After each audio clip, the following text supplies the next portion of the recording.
Uh-oh.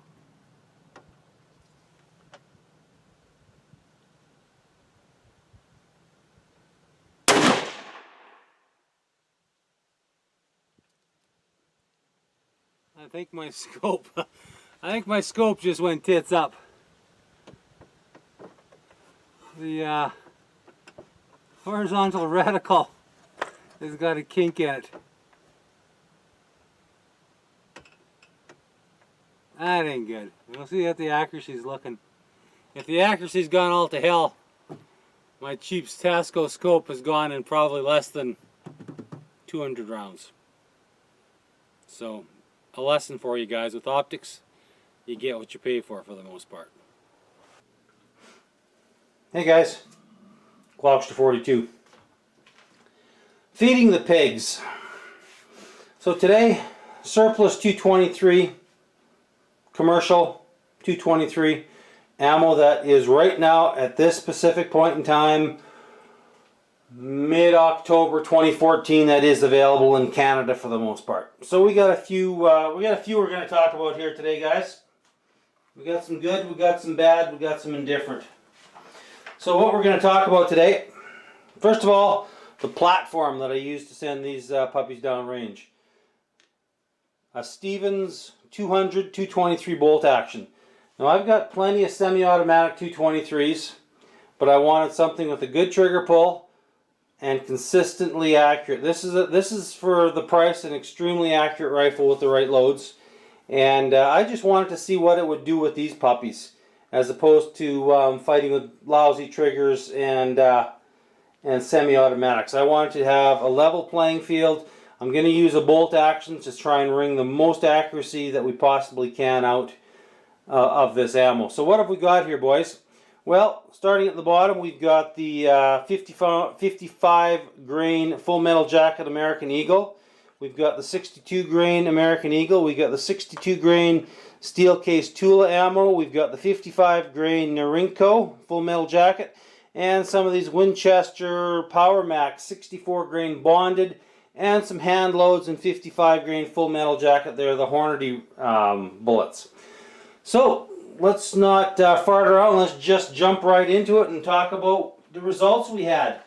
Like I say, some were really surprisingly good and some were like, wow, that kind of sucked.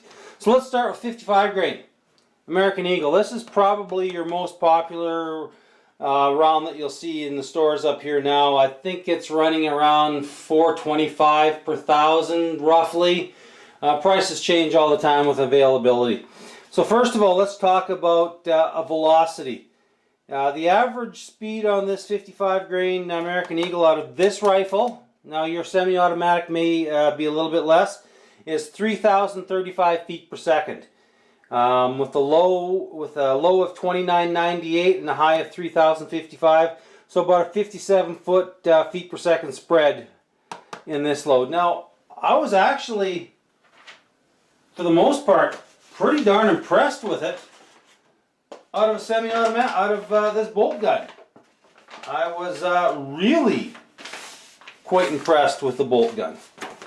So let's roll in some targets here. All right, here's my first group, 1 1/8 inch at 100 yards off the bench. This is a good sturdy bench off of a lead sled.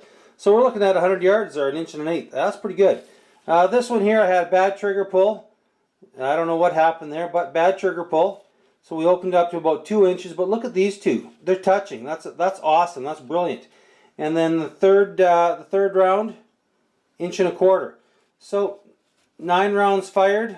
This is, I think, a pretty good, you could fire round after round after group after group. You could fire 5-round groups or 4-round groups, but you know what, I got to pay for this stuff out of my pocket, so 3-round groups is what we're getting. And I've always found 3-round groups are fairly indicative of the type of accuracy you're going to get. So, American Eagle 55 grain full metal jacket out of bolt gun, pretty darn nice.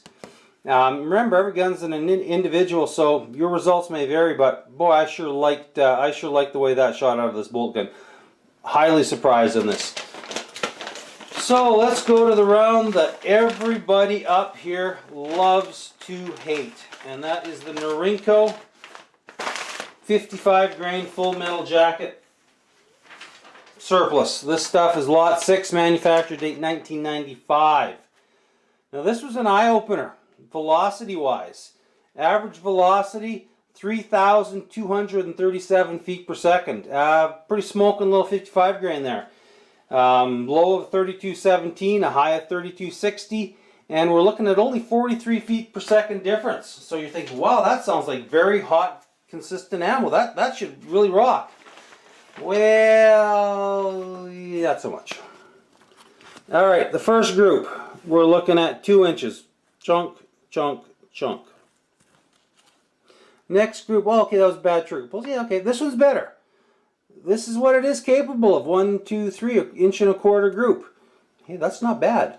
But unfortunately, consistency reared its ugly head, and we went through another 3-inch group. We've got one here, and one there. So, what is this telling me? And the worst part of it was that I did this 3 more times to 3 more targets, and they were all they're all carbon copies pretty much, anywhere from 1 1/4 to 2.5 inch groups with this stuff.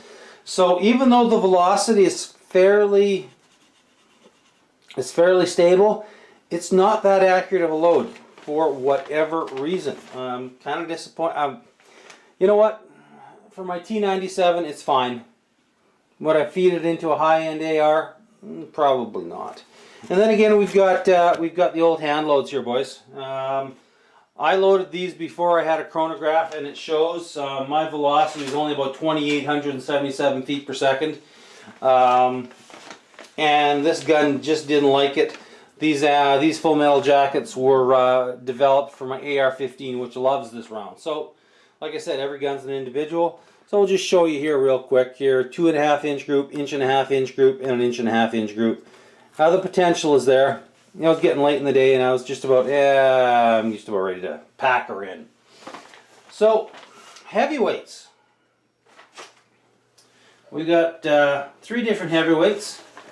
The Russian steel case 62 grain Tulas, the 62 grain American Eagles, and the 64 grain Power Max. These are some eye openers, I tell you, on this one. Now remember, 223 barrels are definitely very sensitive to the twist rates for heavier bullets. Honestly, I have no idea what this is. I don't know if it's a 1 on 7, 1 8, 1 on 9. So I know it shoots 55 grains all day long, and it actually likes 62 grains as well, which is nice to know. So let's start with the Tulas. The Tula, a 62 grain Tula, is average of 3,000 feet per second, with a low of 2,974 and a high of 3,034, with a 60 feet per second variance. So it had the highest variance of all these factory ammos, but that didn't really seem to affect the accuracy all that much. Here, let's check it out, guys. There's an 1 1/4. There's another 1 1/4, and here's a 3.5. My barrel I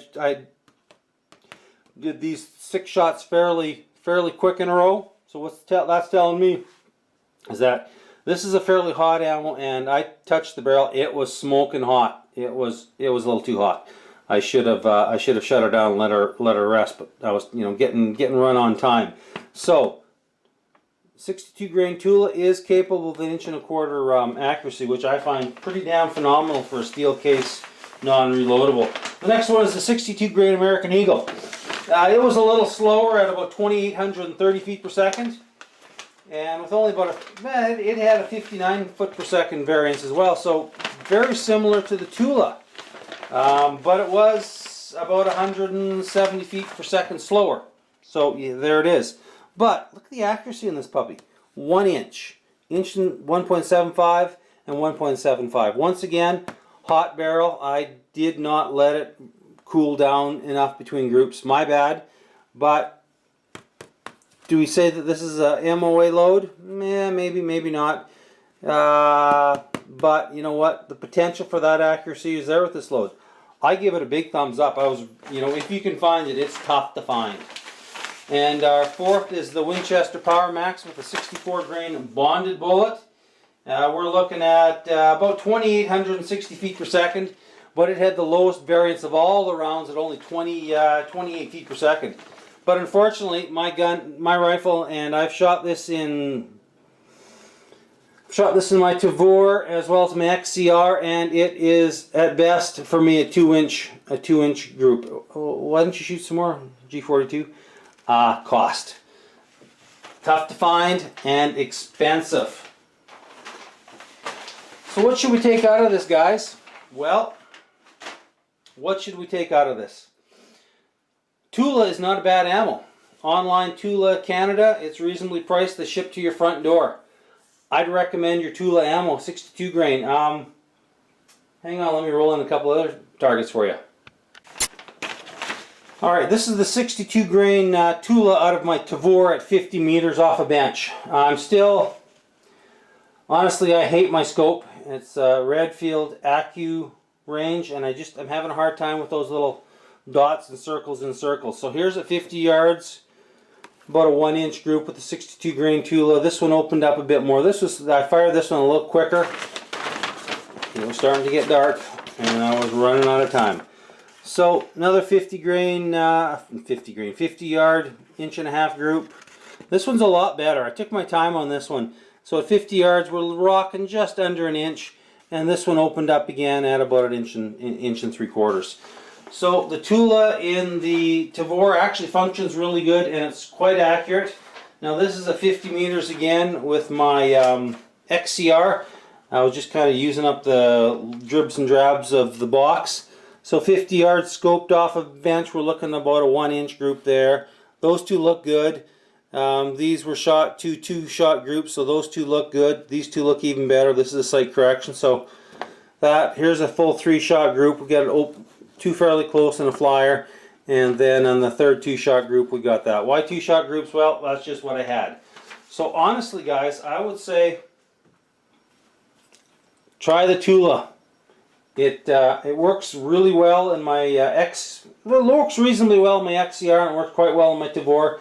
I haven't had a chance to put it through my AR or my T97. Now, if you're rocking one of these little beauties,